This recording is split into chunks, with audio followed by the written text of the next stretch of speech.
something to... I'm sorry, I'm going to be blocking your way a little bit. Your reputation. So. Hayward, am I loud enough? Oh, you're never not. Did you turn the sound on?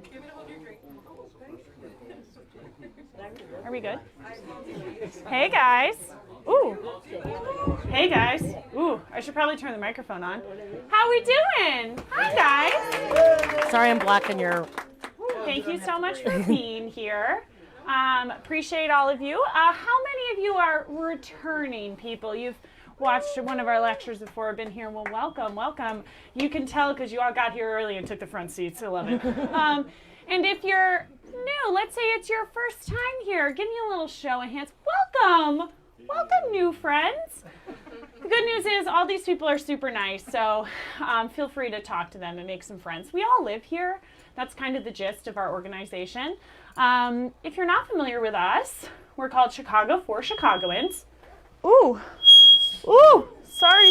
Ooh, I don't know what's happening. Okay, how's that? All right, there we go. No more screaming. But yeah, we're called Chicago for Chicagoans. We're a 501c3 nonprofit. My name is Patty. I started the organization in 2016. And we've been cruising along ever since. So we are a volunteer-run organization. I'm a volunteer. We have some incredible volunteers in the back. Give it up for Olivia and Lisa. They don't even let me answer the door anymore because I fucked it up too many times. Ironically, I wrote the rules, but they follow them better than I do. And if you're watching online, hello. Yeah, we're live streaming this. So, you know, if you're trying to ruin your life or get fired from your job, this is the opportunity. Anyway. I'm really stalling for time while our last people get their drinks in the back, but I will do so by telling you a little bit more about our organization. We do lectures in the winter. We do walking tours in the fall. All of our programming is... Wait, we do lectures in the winter. We do walking tours all summer. There we go. Right, Susan? And we always offer our events to the public on a pay-what-you-can basis because we fundamentally believe that all Chicagoans should deserve to learn more about the history of their own city regardless of their income. And so we're always in a welcoming place for you to come learn more about the history of your own city. And while we don't exclude tourists, you know, we get pretty niche. And tonight is a great example of that. So that being said, if you have a great time tonight and you're interested in paying into the Giovina's Drinks Fund, please consider making a donation. You can do so on our website, chicagoforchicagoans.org. You can give us cash. You can give us checks. You can even give us your kidneys. Those have a great resale value. But, you know, we're all volunteers, so all that funding goes straight back into the pockets of our speakers. It pays for all of our organizational expenses. And yeah, you know, whenever you're considering donating to a nonprofit, remember the little ones really appreciate your $20.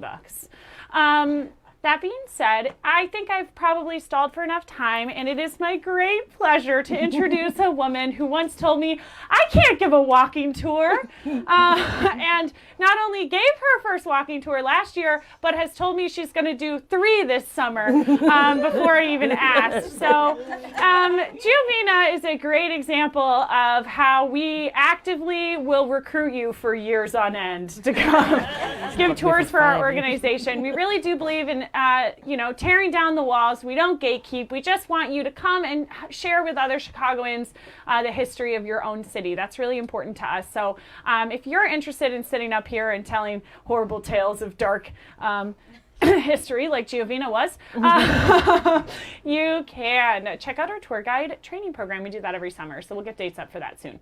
Anyway, Giovina not only is a lifelong Chicagoan, she is the craziest person on planet Earth for event planning after myself. She runs an incredibly active meetup group where she also doesn't charge for her services, really, and just does an incredible amount of programming all over Chicago to connect people and get them out of their house and doing fun things around the city. So obviously we share a passion for that, and I'm so excited she's here today to talk about something that is very gone and very forgotten, and that is Dunning mental institutions as well as the former hospital there, and comparing it to the municipal tuberculosis sanitarium. So without further ado, I'm going to let her take it away. Give it up for Giovina.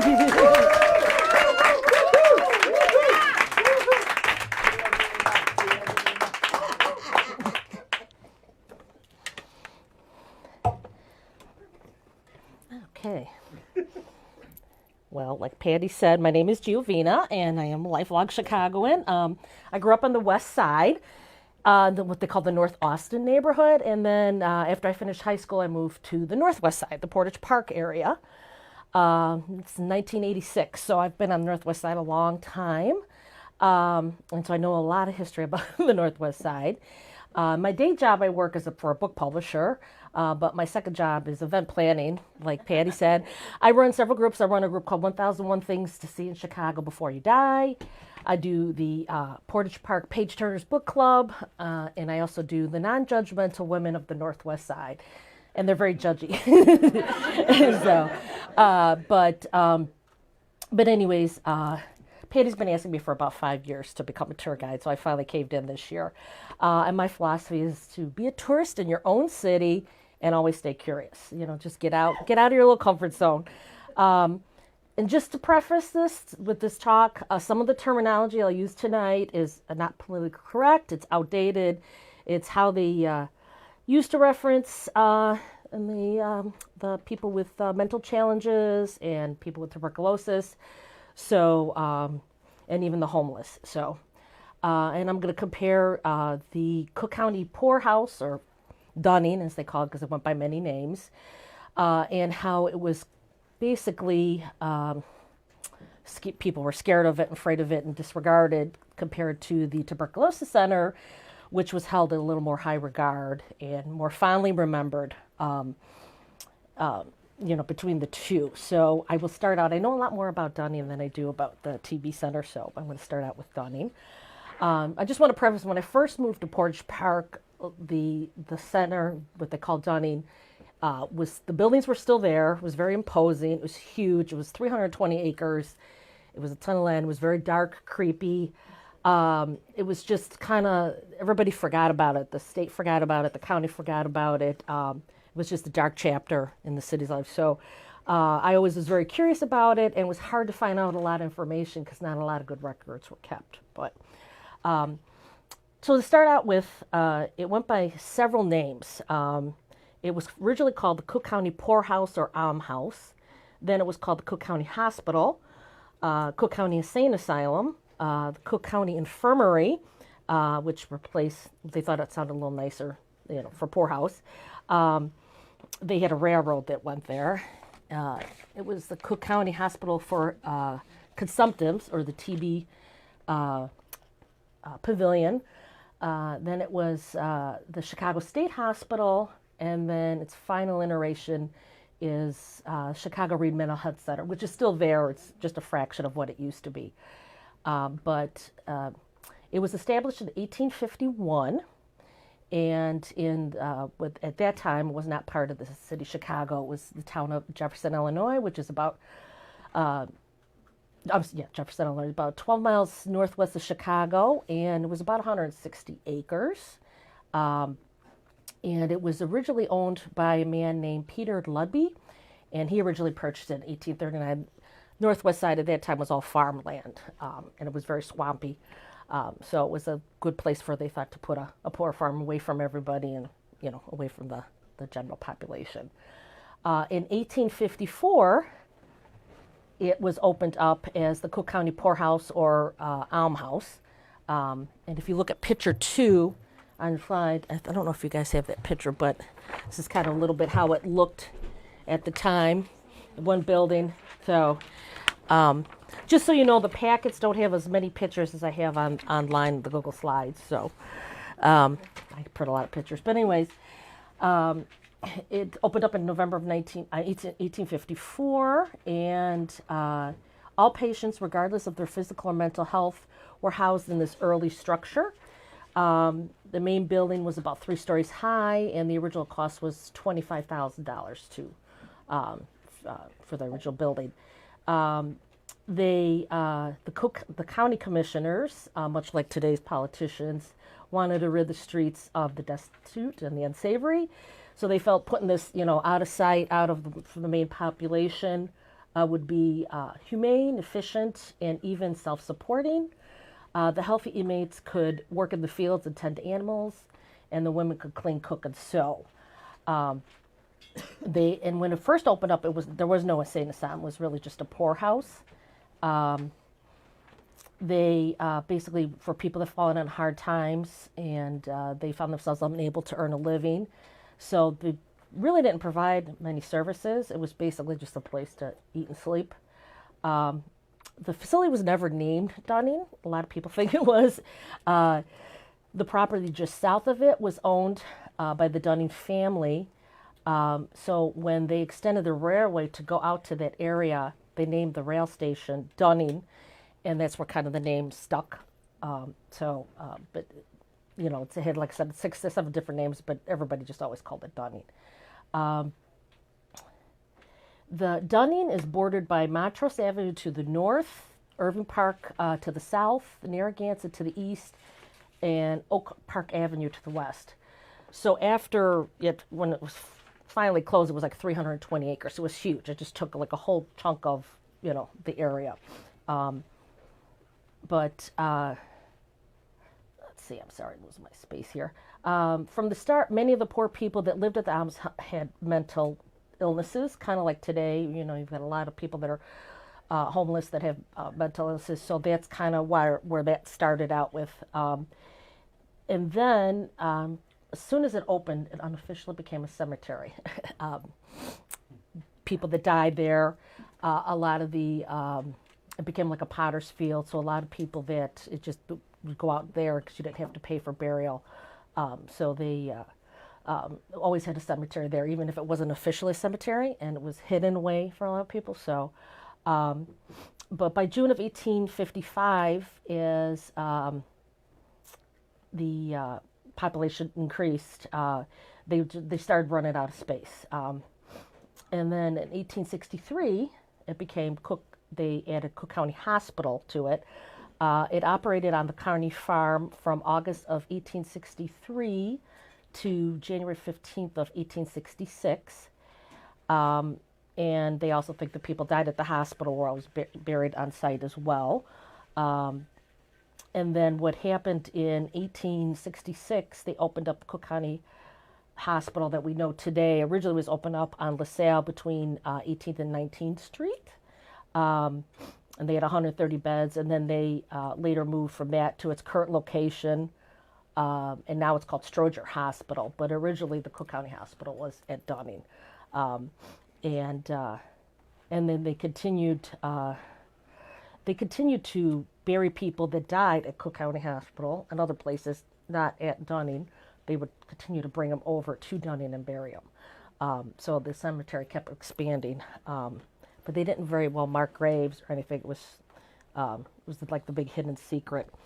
In 1866, they, of course, typical Cook County Chicagoans had started to have issues, and they had an official misconduct investigation. Go figure, right? Basically the poorhouse and the asylum became overcrowded. They had minimal heat, no hot water, poor ventilation, so they had a lot of deaths of patients. So in 1886, they had an official investigation. They found misconduct, gambling, patient abuse, patronage, influence of hired people that no business working in a mental institution, didn't know anything about treating patients. Definitely had a lot of political corruption.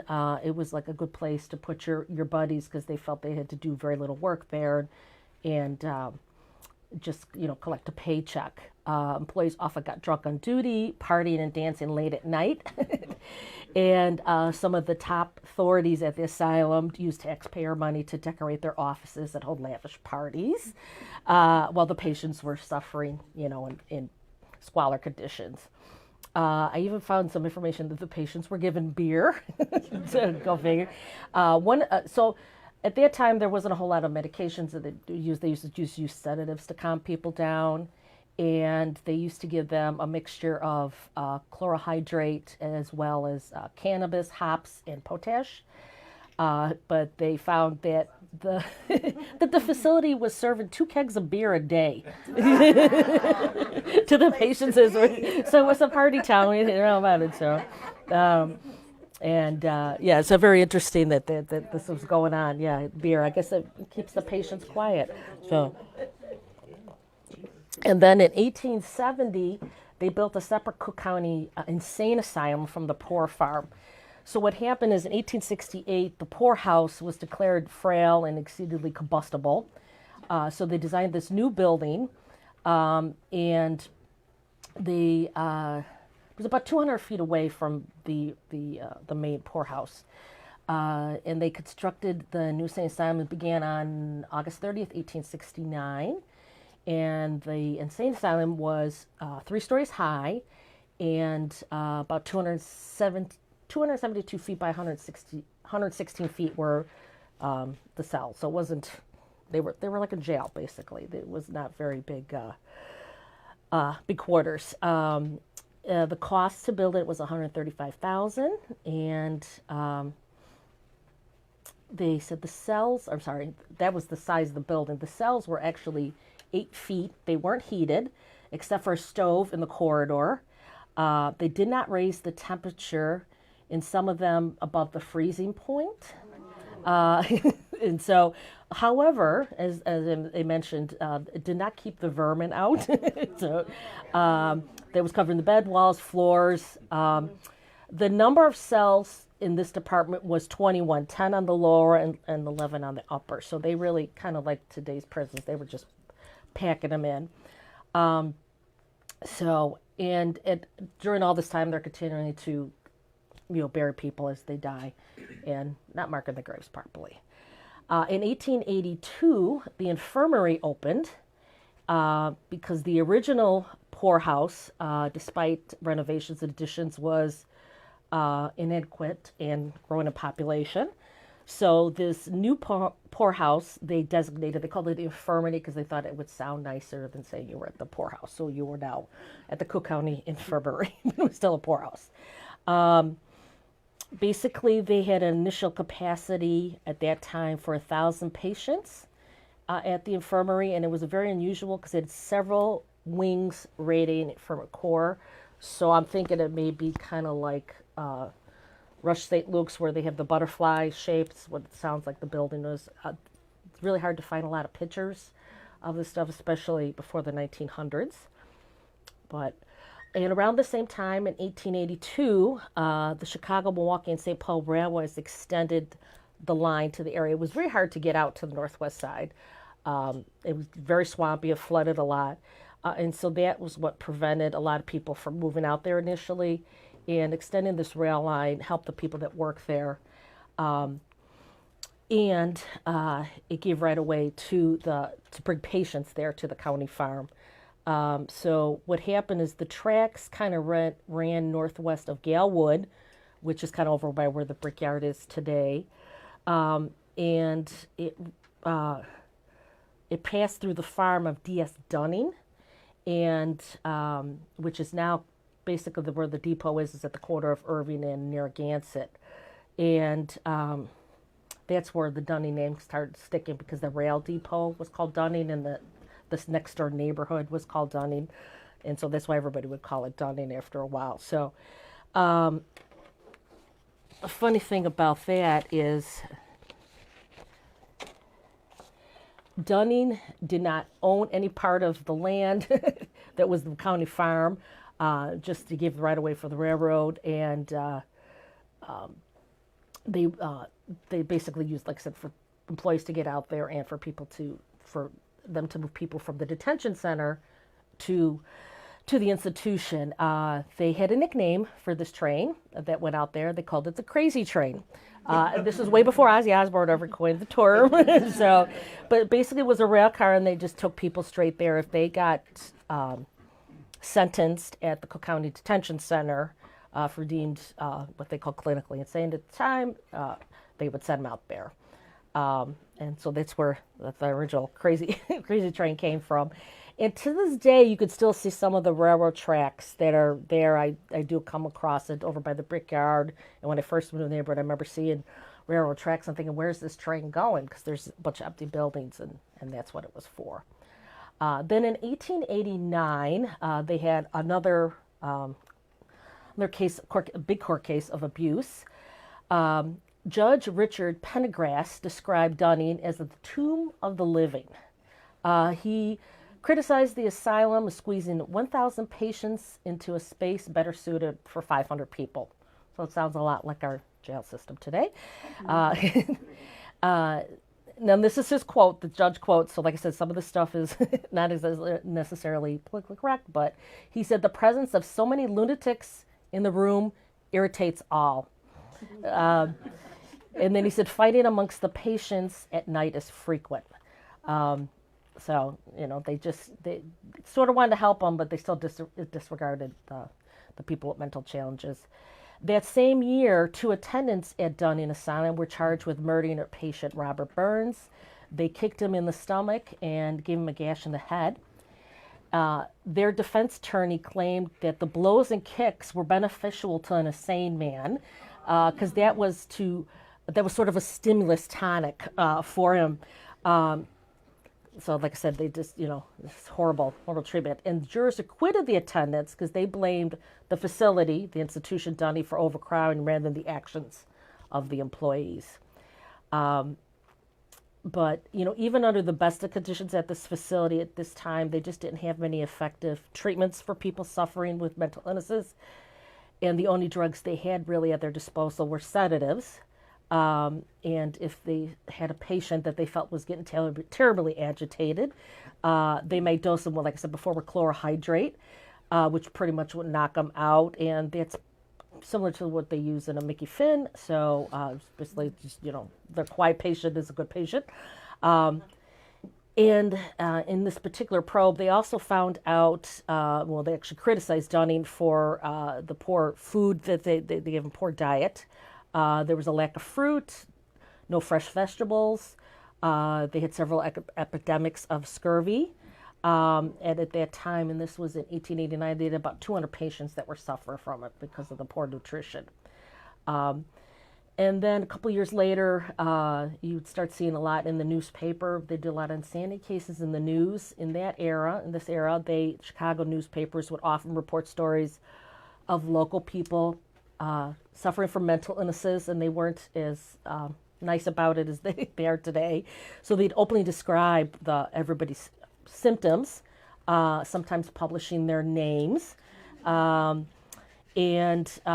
Basically, as I mentioned before, the patients were first taken to the Cook County Detention Hospital, which was at Polk and Wood, and the judges would order them to be sentenced to Dunning. And I'll give you a couple examples of several cases that were reported in 1897 for things that they considered people, to be committable at that time. They had Frank Johnson was committed in Dunning after he cut his right hand in a fit of religious mania. And he said, I think it'll grow again, is what he told the judge. So he was going to send. Timothy O.B. became a raving maniac after a policeman struck him in the head. I think he had a concussion, but in their head, they said he was a raving maniac. Let's see, they had Frederica. She was 35, and they said she was unkempt and had weather-beaten complexion, and she was sent to Dunning after policemen found her sitting in the park. She said she was searching for her prince who promised her marriage. I was looking too, but I never. So, another one, William 45, was arrested when a policeman found him wandering about the boulevards, oogling at women and girls. After hearing the details of the case, a judge declared Dunning. They would just say that was where you were going. And the bailiffs quickly hustled William to the door, and he turned around and said, or shouted, it doesn't take long to do a man up here. So, I don't know exactly what that means, but that's what he said. So, but about half of the patients at Dunning suffered from what they called chronic mania. This report that I found from 1890. And the conditions that they described, a lot of stuff now we know is treatable and normal behavior, but at the time this is what you could get put away for. Melancholia, impulsive insanity, circular insanity, masturbation. I think a lot of people would be in jail. They said masturbation was one of their common exciting causes. I wonder why, amongst their male patients. Then they had patients that became insane as a result of religious excitement, domestic trouble, spiritualism, sunstrokes, disappointment in love. I mean, it sounds like a lot of sounds like a Tuesday. Alcohol, abortion, narcotics, puberty, and overworked.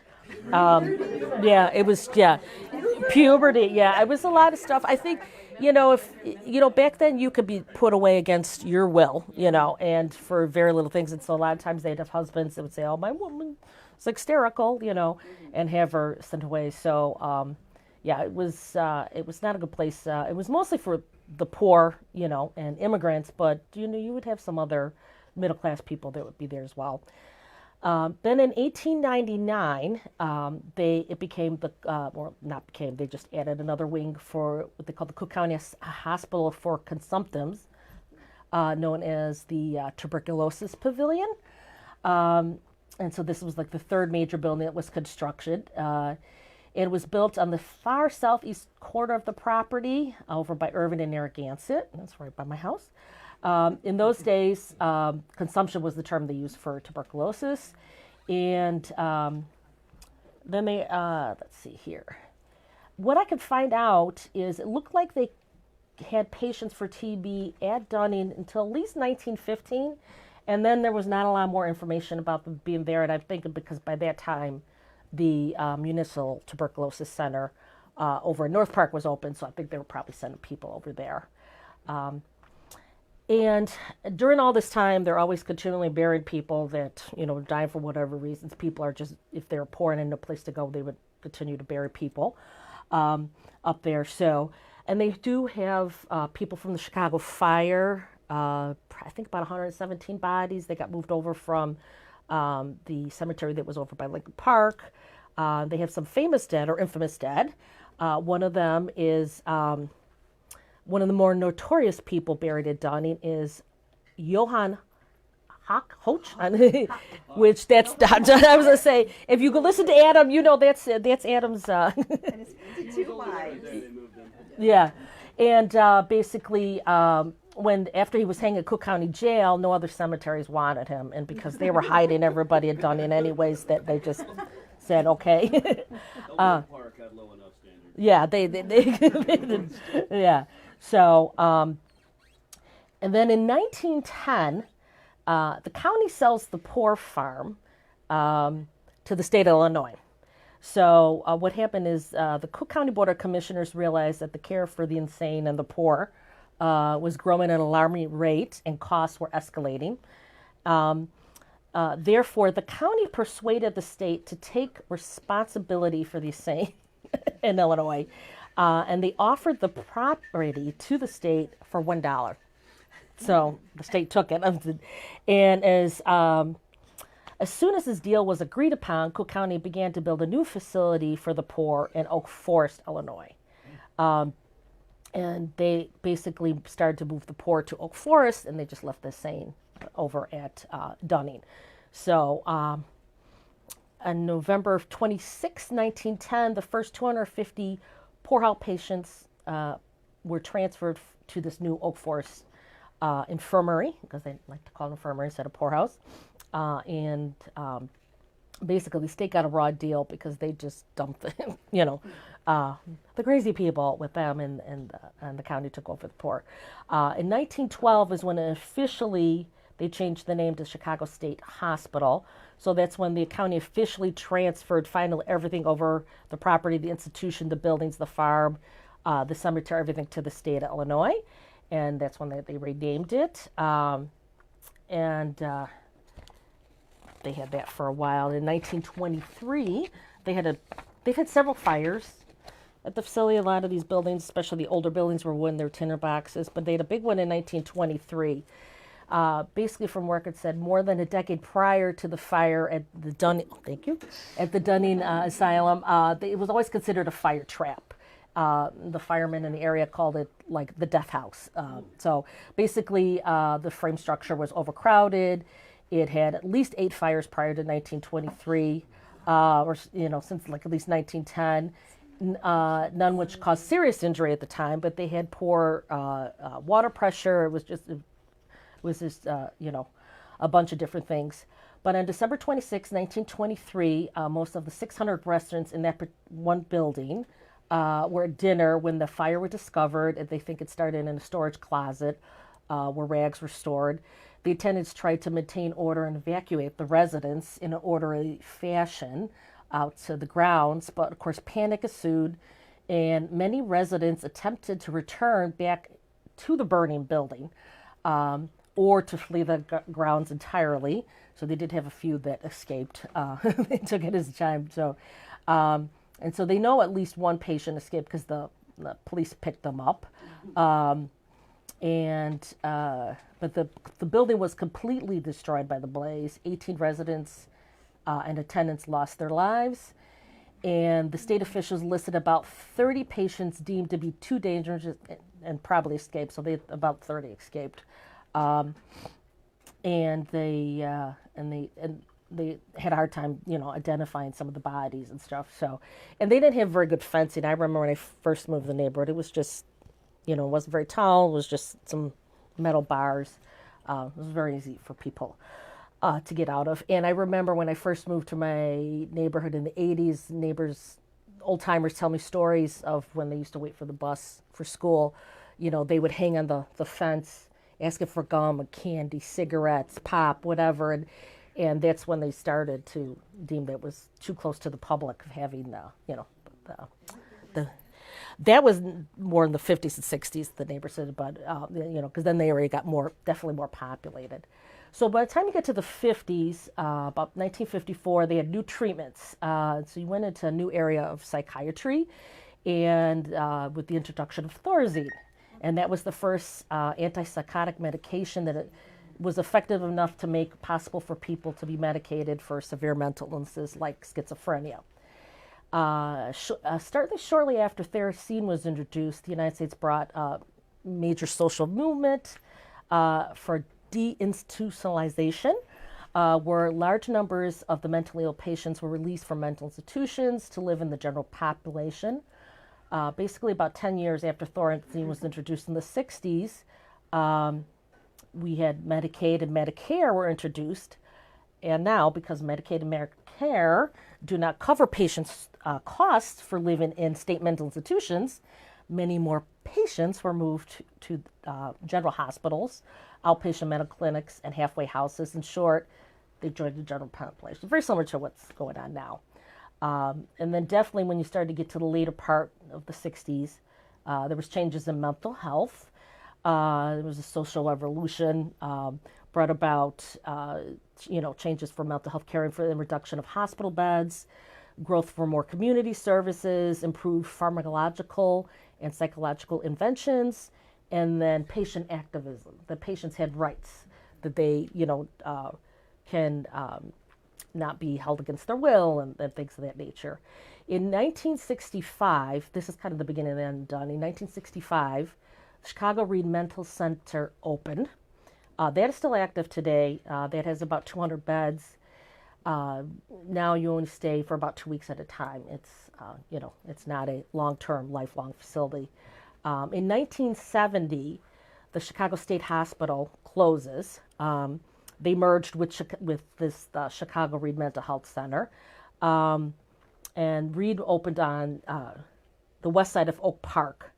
And basically, that done at that time was just officially starting to be known as Chicago Read Mental Health Center. That's a long name. Then in 1981, there was the Mental Health Systems Act, or MHSA, and that was signed by President Jimmy Carter, that provided grants to community mental health centers. In 1981, President Reagan, who made major efforts during his governorship to reduce funding, especially in California for mental institutions, pushed with enough political effort to repeal most of MHSA. And so that's where you start seeing a lot of these large institutions closing, disbanding. But part of when they repealed it, they did keep some of it. And the law, let's see here, it says, They did keep part of it with some of the patients' rights and stuff like that, but the majority of that act was disbanded. And it's pretty much everything except Reed, we call it Reed, but was left, and a lot of the buildings were abandoned. And of course, the state wanted to get rid of, this has all this land, and they need money. So, in 1989, they've already sold to developers, but in 1989, they rediscovered the county cemetery, called the Old Ground. When they're doing construction and they're working on the sewer lines, gas lines, they discover many bodies. Bones, caskets were discovered. And I remember because I'd just moved to the neighborhood, that was a mob hit burial ground. That was old Indian burial ground. It was, this, that, or the other. And basically it was people from the Civil War. It was, people from the Chicago fire. It was, they just kept building on top of people that they were burying. They built old buildings on top of new buildings and just didn't mark graves properly. So when the construction started happening, they didn't realize this huge cemetery was there. In later weeks, they hired this gentleman, Barry Fleeg. He's a Chicago area historian. He specializes in cemetery research, and he began to assemble a profile of the cemetery and the burials that were made there. And he examined the books, maps, and plats from the Chicago Historical Society, death certificates, Cook County official records, and reports from the Cook County Board of Commissioners, the additional records from the county agent. And he said back in 1 year alone, 1876, reports showed that the dead came from many of the Chicago hospitals, the Home of the Friendless, House of Corrections, the Foundlings Home. So there was at least 25 different institutions that were sending bodies to be buried at Dunning. So he created this database with the intention of documenting what the known burials of the cemetery, provide valuable genealogical information, and most important, tried to help preserve the memory of those forgotten. He came up with about an estimated body count. From his calculations, originally came with 16, but he said there's a lot of undocumented, poor paperwork, lost trails. He believes there's as many as 38,000 bodies that are buried underneath Dunning. So, it's horrible. Every time they do construction, when they did about 5 years ago Oak Park Avenue, they came with sonar radar to see how many people were. They think it was at least 10,000 under Oak Park Avenue. So they built Oak Park Avenue going up because it was too costly to move everybody. So it's a shame. Yeah. So there's and I'll show you this one picture they went back to people that used to work. I gotta find it here. That used to work there, and they did. Here's a little map. And they had made X's of where they think the bodies were buried. So they had the old grounds, the new grounds. So all these places in pink. And there's another map I got here with X's. And that was just for memory, let alone, let's see here, sorry. There's another one. Yeah, this other one here. This with all these X's. This is where they think, they think all the bodies were buried. So it's very sad. So he said there was the old grounds, that there was the original burial ground was like from 1854 to 1890. The new grounds, new burial site was 1890. They believe the old grounds is as much as 20 acres of cemetery. The new grounds was probably about 5,700. 5,700 acres. And like I said, and what astounds everybody is the lack of records. There was no, from when I moved there, I never remember seeing a headstone, grave marker, anything. So they just either didn't put headstones because it was a potter's field, or they just kept, building over. So that's where this comes in, this Reed Memorial, the Reed Dunning Memorial Park, and that was dedicated in 2002 to try to make a remembrance of the people that were buried there, because there was none. And of course, in typical fashion, it took them a while to do it. It's kind of in the back. It's hard to find. If you don't, I lived in the area and didn't know it was there for a long time, and finally I went and looked for it. So it was basically dedicated to remember the poor, the infirm, the insane, orphans who lived and died at Dunning's site. There was a neighborhood resident, Sylvia Clavens Barney. She was shocked to learn about the graveyards because she was on the vice president of the board of the Lafayette Lutheran Zion Church, which is off of Montrose Avenue. Those two buildings that are left for the church are two of the original buildings, the only two original buildings that are left from the institution. And so she was always on the grounds and did not know that it was there. So she created this website called 38 Souls Forgotten.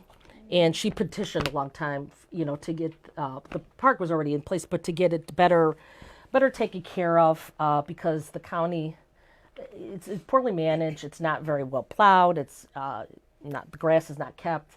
They have headstones. They have circular. So this is one of the original grave headstones that they found. They have this circular thing in the middle, and it mentions, it's a plaque for like the orphans that were there and the poor and, the insane and people from the Chicago fire. But they said it's not very well maintained, and she wants the state to take better care of it, to make, to add more to it. They got a couple benches there. It's just kind of sitting in the back. Behind the, if anybody wants to go, it's off Anita. It's behind the condos that are over there, and then there's a little Dunning strip mall, and then Wright College is over in the corner, and then there's this just little empty slot, and it's not very big, and they kind of just stuck it over there.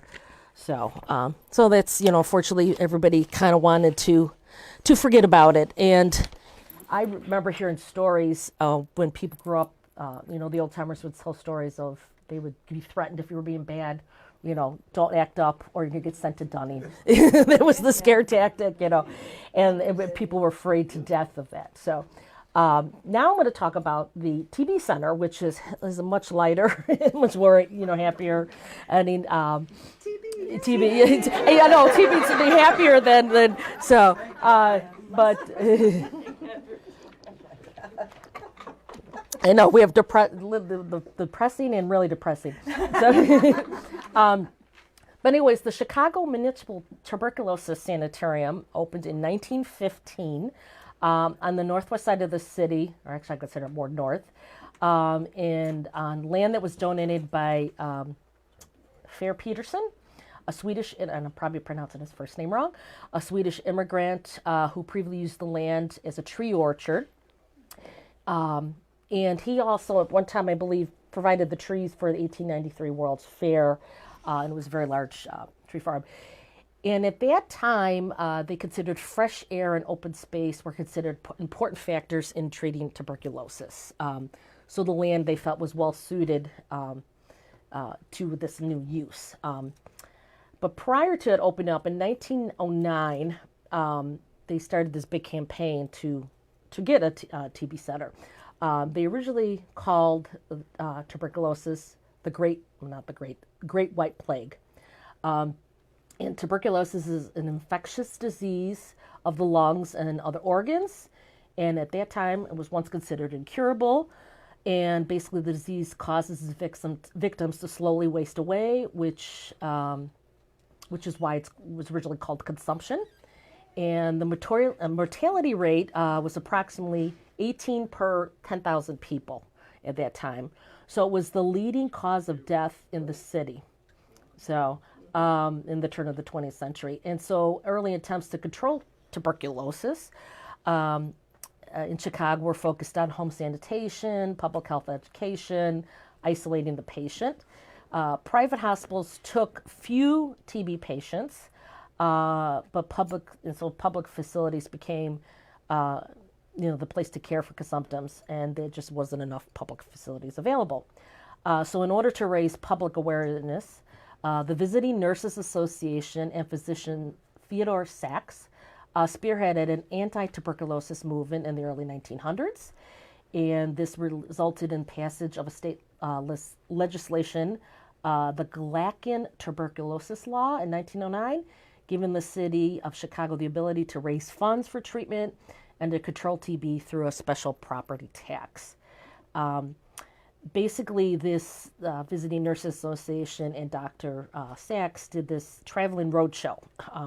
They went through all the Chicago Public Library branches, and they had a display. They educated people on what TB is. The physicians, they had physicians and religious leaders. They basically all banded together to promote it because they saw this more as a social problem, not just a medical problem, and this needed to be addressed by the community. So they thought if they go out there and make this public campaign, people will vote for this special tax and get this going. So in 1911, the land was purchased, and they originally purchased 158 acres for the sanitarium in what is now called the North Park Village Nature Center.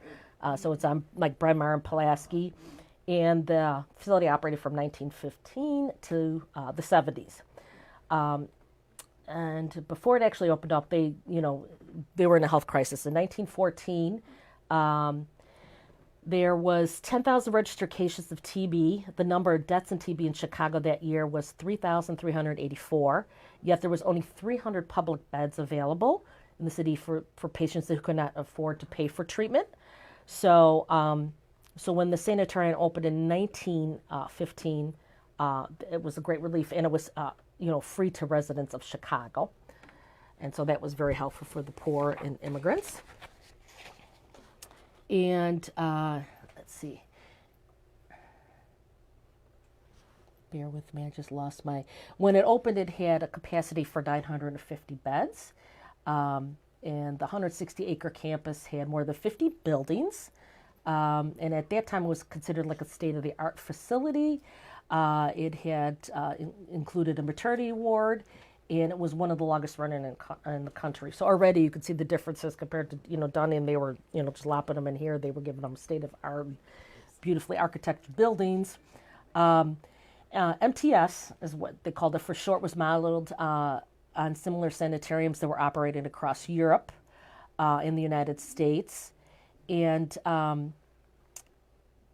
so basically, like you said, after this long campaign, that they got the law, they got the taxes, and that's where they were able to open it up. They had 32 buildings when it first opened, and the main ones were connected with an underground tunnel, because Chicago, we love our tunnels. So we had tunnels to get through for ways. And let's see. The grounds were divided into two main sections. The south section contained cottages for women, the north section cottages for men. There was originally 28 cottages, and 20 were used for adults and 8 for children. And so when they originally opened up, it was 380 beds, but 12 additional condos were built, and then it was 950 beds. So I originally misspoke, but I said that. To the east of the main administration building were 2 dining halls, one each for men and women. For patients requiring more extensive care, a group of infirmary buildings that had a capacity with about 300 beds.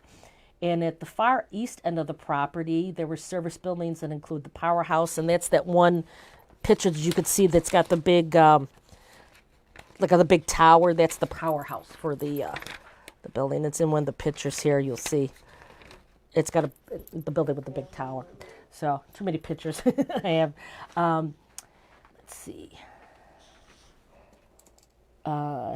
They also had, they had a separate dining room from the employees. They had a bird sanctuary, a groundskeeper's house, a farmhouse, a barn, and a garage for the sanitarium vehicles. They had a guardhouse that was at the main gate, and offices and living areas. And as I mentioned before, they had tunnels. They had about tunnels that totaled in 1,550 feet that connected all the buildings. And the tunnels were 7 feet high, contained service pipes, and were used to, besides people going through in the winter and stuff, to transport food and supplies. In 1916, a year after the facility was opened, President Sachs, one of them that spearheaded and got the law passed, and it was the first president of MTS, was drawn into a power struggle that he couldn't win with the mayor at the time, Mayor William Big Bill Hal Thompson, and who was well known to being connected with Al Capone. and was named one of the most corrupt mayors in American history. Amid this, there was phony charges of misappropriation of building funds lodged against Sachs. And so Sachs resigned from his position and committed suicide, basically just 1 year. He worked so hard to have this built, and he basically committed suicide 1 year. First years of operation, the first waves of patients that came to MTS were mostly from tenements on Chicago's Maxwell Street, the west side.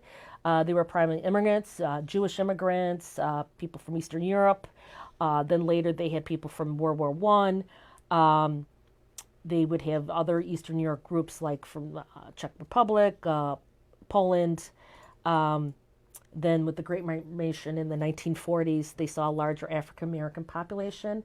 And the MTS was one of the few places that allowed African Americans to go there, and they didn't segregate them. So they were a little ahead of their time at that time.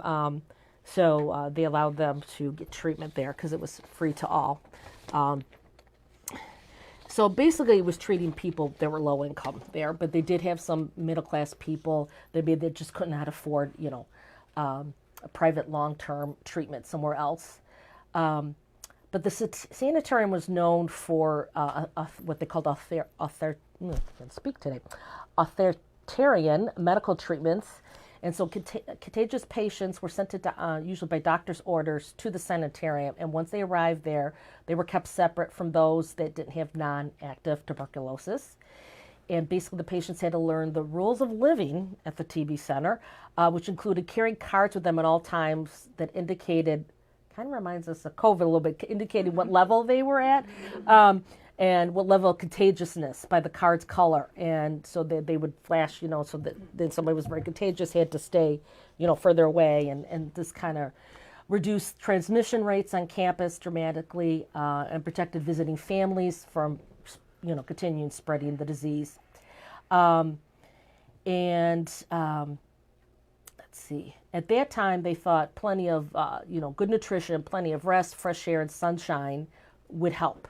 So the contagious wards of the sanitarium were constructed with enormous open windows used all year round.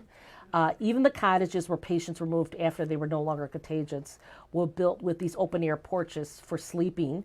Many patients would tell stories, that they was especially brutal in the winter because you had to sleep with these windows open. And so basically one of the patients said that they were always open 24 hours a day.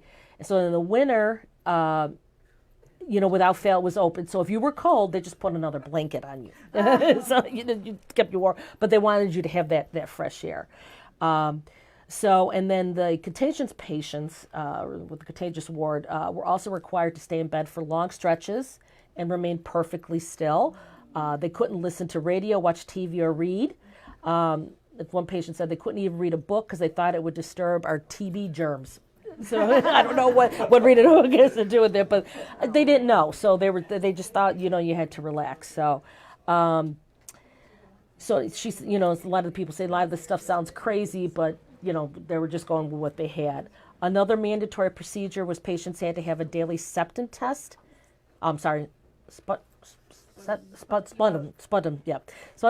Sputum test to determine, because basically spit if they were contagious and they had active tuberculosis. So they inserted a rubber tube down your throat.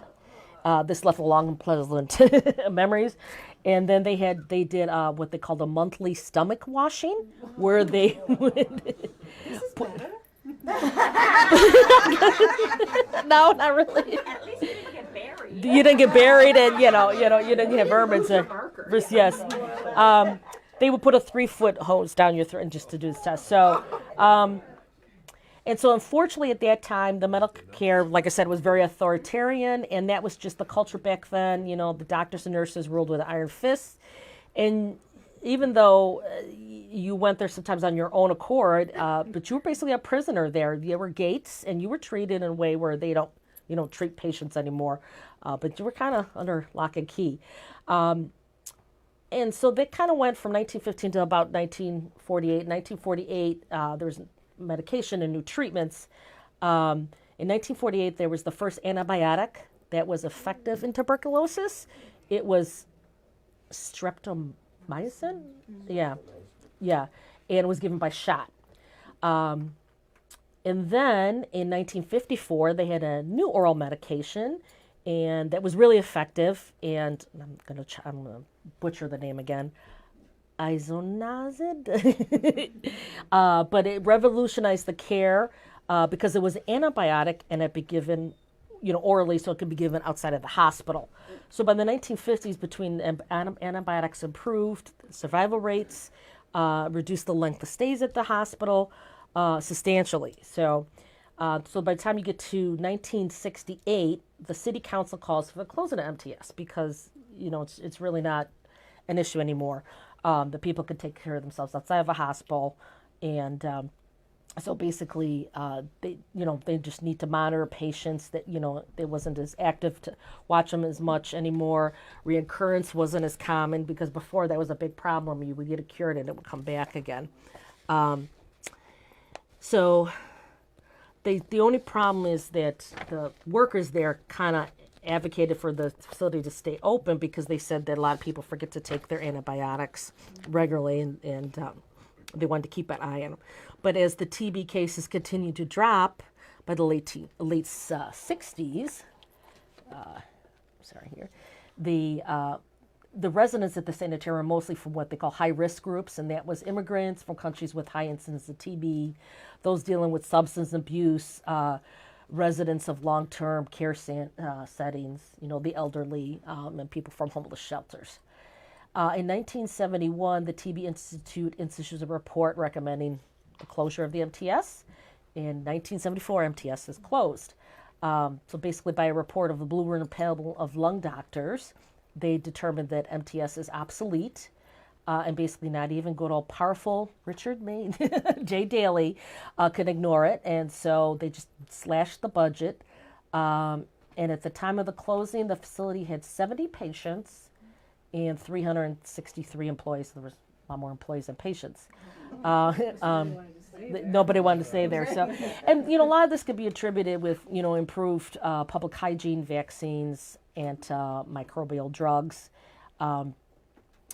And so what happened is after it closed, the city of Chicago decided they're going to redevelop the property as North Park Village.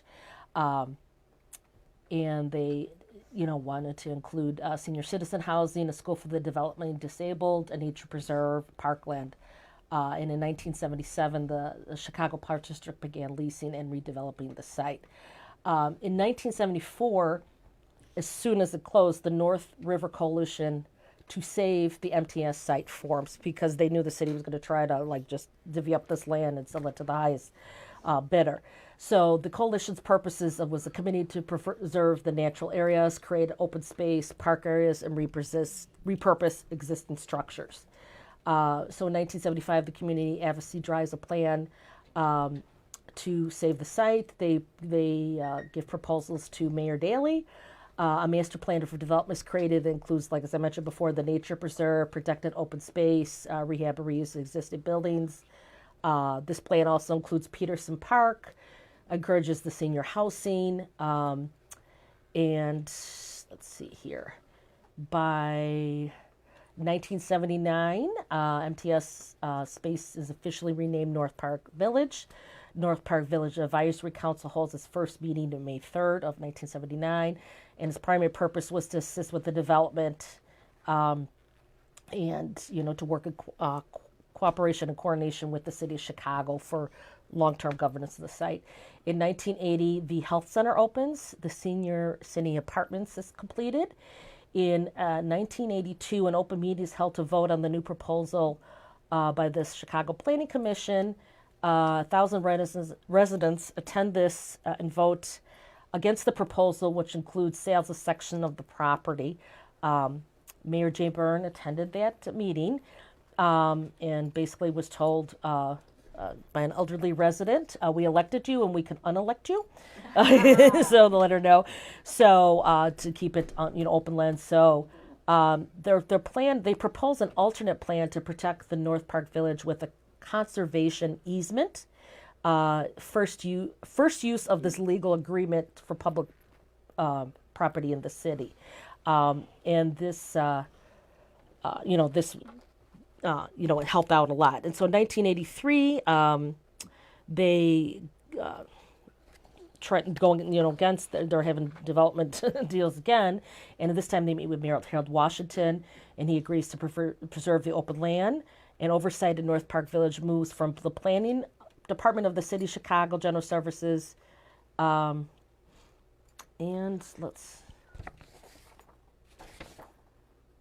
the health center closes. So building 8 was dedicated. Let's see. In 1989, a partnership between community organizations and Oaklands proposed a conservation easement, and that prohibits development in North Park Village for 75 years. And they got Mayor Eugene Sawyer, to sign it. So the result grants management of North Park Village 103 acres, buildings in the open lands, the sale of 12.5 acres in the southwest for development of residential condos. So they did have to give up somewhat. And they reuse a lot of the original structures. They provide, like I said, senior center housing. They've got a school. Let's see here. In 1991, the gymnastics center opens in the former auditorium building of the TV center. 1993, the Preet building opens, which is a 40-unit conservancy condo complex at North Park. 2004, North Park Village officially becomes part of the Chicago Park District. 2007, the Marks building opens. In 2017, they put a new driveway in the protected area so that to make the easement permanent, the conservation easement, prevent future development. In 2020, after years of community action to secure enforcement of the conservation easement in perpetuity, they persuade Alderman Sam Nugent to amend the easements, ensuring the permanent protection from development. And the City of Chicago Council passed it in action in 2020. And in 2019, actually, I missed this year, 2019, parts of North Park Village is listed on the National Register of Historic Places, as that was part of the it's called the Chicago Municipal Tuberculosis Sanitarium Historic District. So yeah, that's a mouthful. So, and there was, I got a lot of information. There's a lady that lived, Frances Archer, that lived across the street from the TV center in the 60s, and she has this website called Me and My Shadow, and she talks a lot about how it was living across, from by the time she was there, most of it was not being used, but it was a good resource. So, and that is about it. so you can see that, even though this having TV, it was sad, it was, you have a park and it's revered and people remember it and people visit it. Where Dunning, we don't even know how many bodies are buried, and to have people that don't even know where the buildings are at, and there's no markers for that center there. So that's why I say one's got a real dark history, and the other one may have a sad history, but it's not as dark. So. In the site that you mentioned, which is huge and it's still fenced, Irving, Narragansett, near you, etc. I've driven by. You said there, it's still kind of creepy looking, whatever. But there are some buildings. When I go by, I've seen some buildings sort of far away. I don't know if this were Memorial Park. I know Park Avenue. That's that are lit at night. Like, is that construct? And I'm like, are they building something there? Do you know what's? Oh, you're talking about the salt by the off Oak Park, the salt mound. Yeah. The people that salt for the salt trucks, it's a salt facility. So it's always a joke. People in our neighborhood go over there and grab buckets of salt. Yeah. So that's a facility too. Off of Forest Preserve Drive, which is around the other side, they used to have a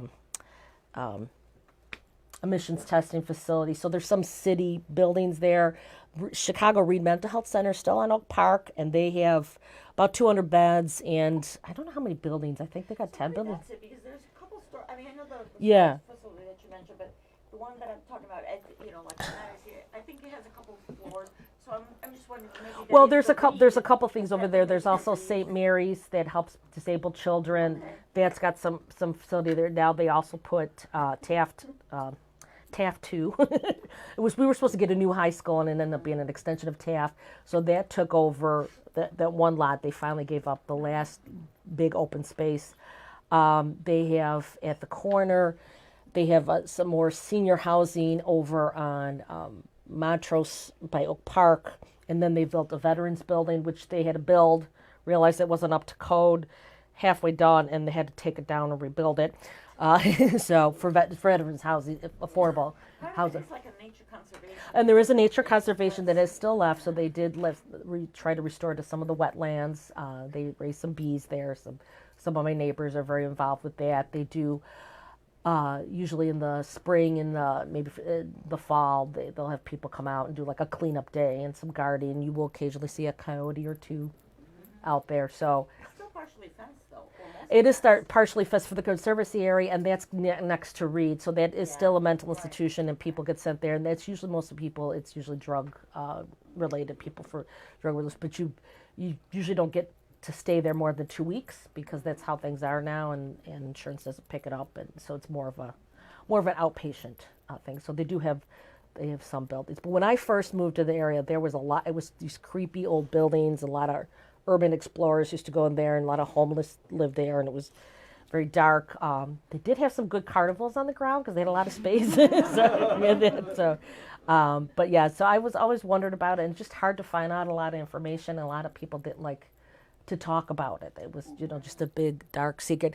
And a lot of patients, when they started closing and moving, they moved the poor to Oak Forest, but then they moved a lot of the mental patients to Elgin. And then in the 80s when they started closing, now even Elgin's closed. So, but like I said, a lot of the neighbors would tell scary stories of, them. And you'd hear escape every once in a while. When they started to get more development, apartment buildings started going across the street. It got to be too much. So, but Questions? How did the city not know where these graves were?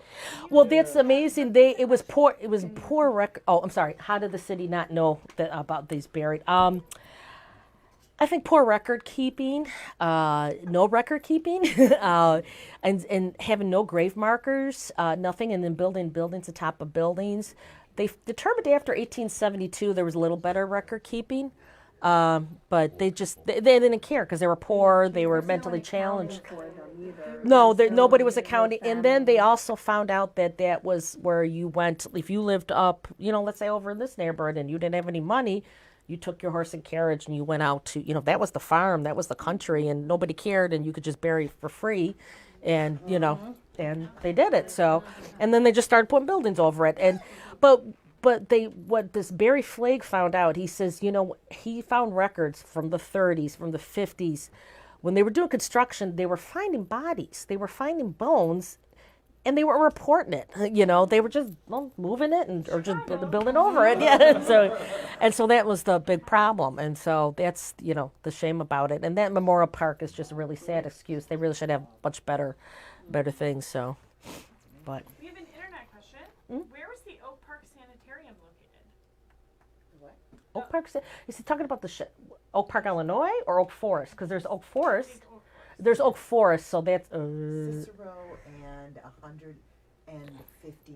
south of 159th. 59, yeah. Near the Oak Forest Cemetery. Yes, near the Oak Forest, and they're It's a hospital now. well, it's a hospital, and they are trying to make a nature preserve. Yeah, it was closed for a while. Now it's a hospital. Yeah. I don't know what kind of hospital it is.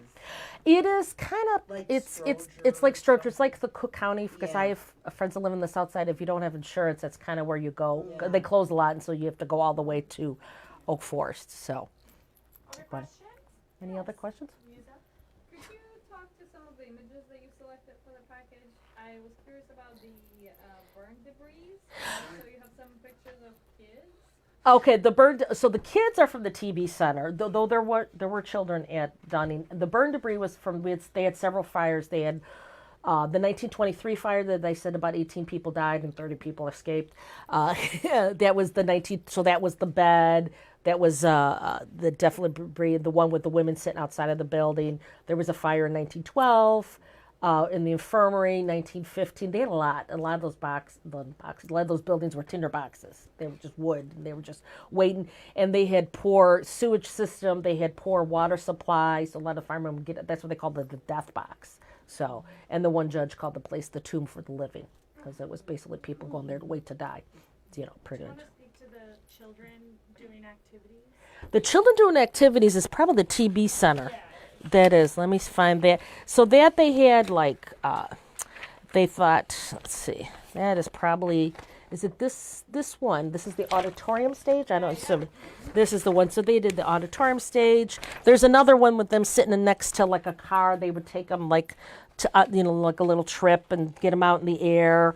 Because they had like 8 buildings that were for children. So a lot of children would go there, and once they were contagious and they were up to it, they would try to. You're talking about the TB center now? Yes. Yes, the TB center is the children, because they were asking about the specific picture. I was a docent at Lincoln Park Zoo, probably late 70s, early 80s, weekend docent. So we would take animals out, not to schools because they were closed on the weekend. And we took animals out there. Oh, to visit the kids, yeah. That was kids, mentally challenged children. No, was this to Dunning or to the TB center on Northwest? Dunning. It wasn't, I didn't know it as Dunning, but it was on the Irving Park. Oh yeah, there was children there, but I couldn't find a lot of information about it. And in one of our other tour guides, Mandy, did talk about it. She said she had a aunt or somebody in her family that was nurse back there, and they had housed the children along with the adults. They didn't really keep them. So they do have. I do remember over by.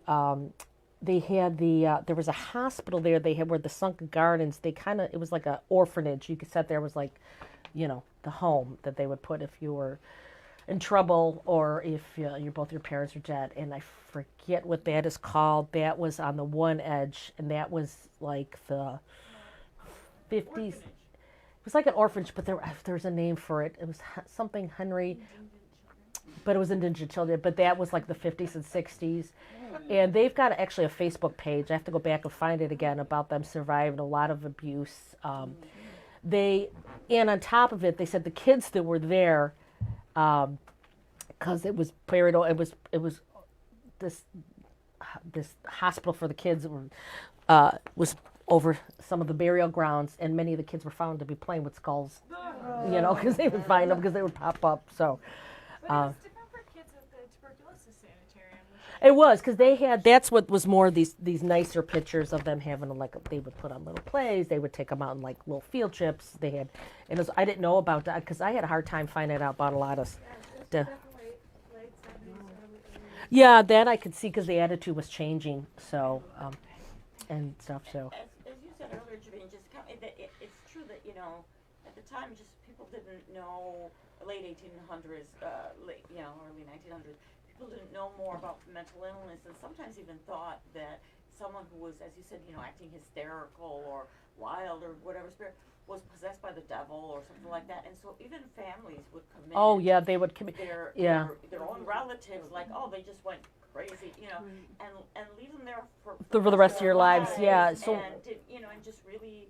So and not think about them, especially if you'd have, probably what we could tell people on the autism spectrum, Down syndrome, any kind of disabilities. They just they didn't want to take care of them. They were sent there, and you went to stay there for the rest of your life. The ones that were, maybe perhaps there was a documentary not about Dunning, but that talked about a lot of different mental institutions. Because it was like a nationwide thing. They just put them in straitjackets to keep them under control. Yeah. They would inject them with, the sedative you mentioned and things like to knock them out. It's just like treating them, I hate to say it, but almost like an animal. It was, yeah. They didn't know better.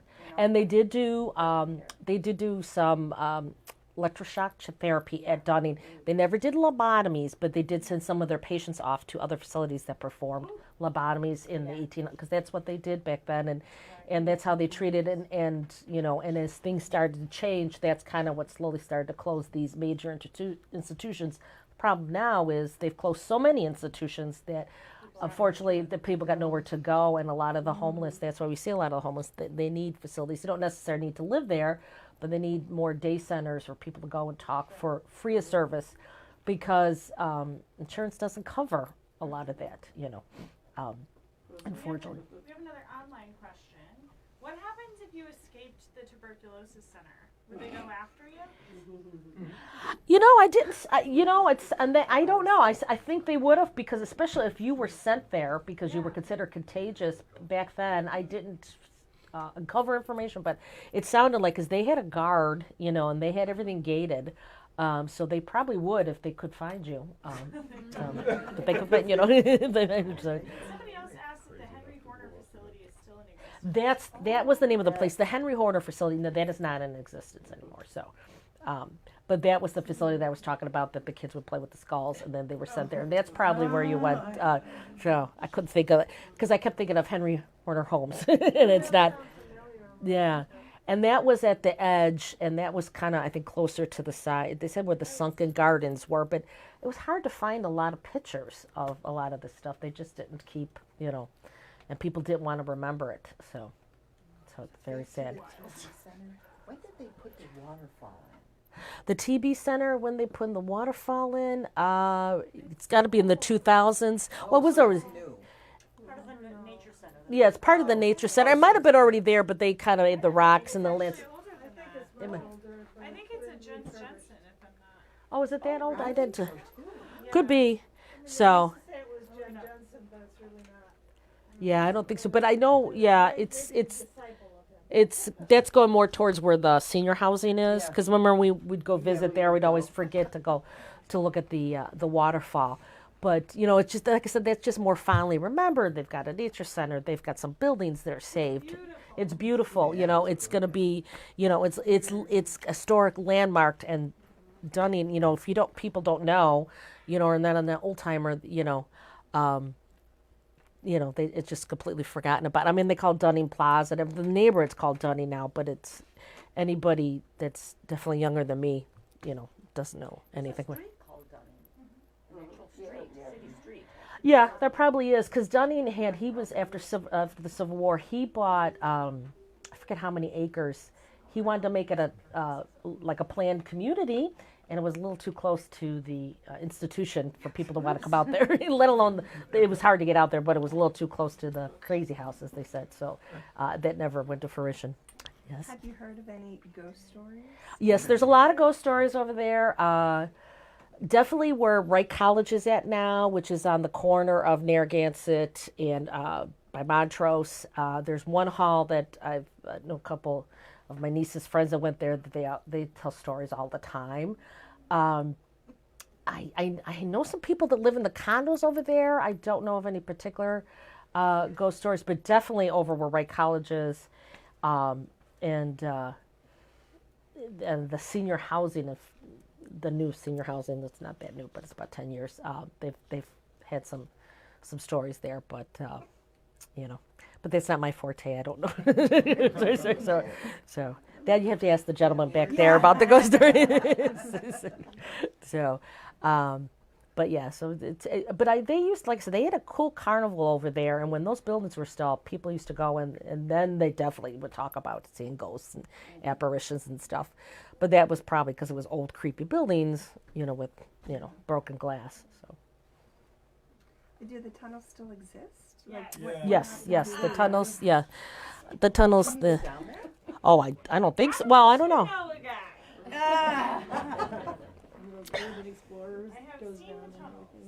have you? Well, the ones at the TB Center, yeah, they do exist. There were supposedly tunnels at Dunning, too. That I don't know, because you'll be next to all the bodies. So then you really get some ghost stories. They're not cool tunnels. Yeah. They're Just you. drippy, leaky things they don't use anymore because they're drippy and leaky. Yeah. So, and I saw them. There's like, you know, a foot of water in places. Not fun. They're So. not cool. I thought it'd be cooler. Yeah. It's like most tunnels, yeah. But Well, they're usually cool. They're just there you go. cute. Any other Yeah. questions? Any other questions? Okay. Well, she Well, thank you. Thank you. No.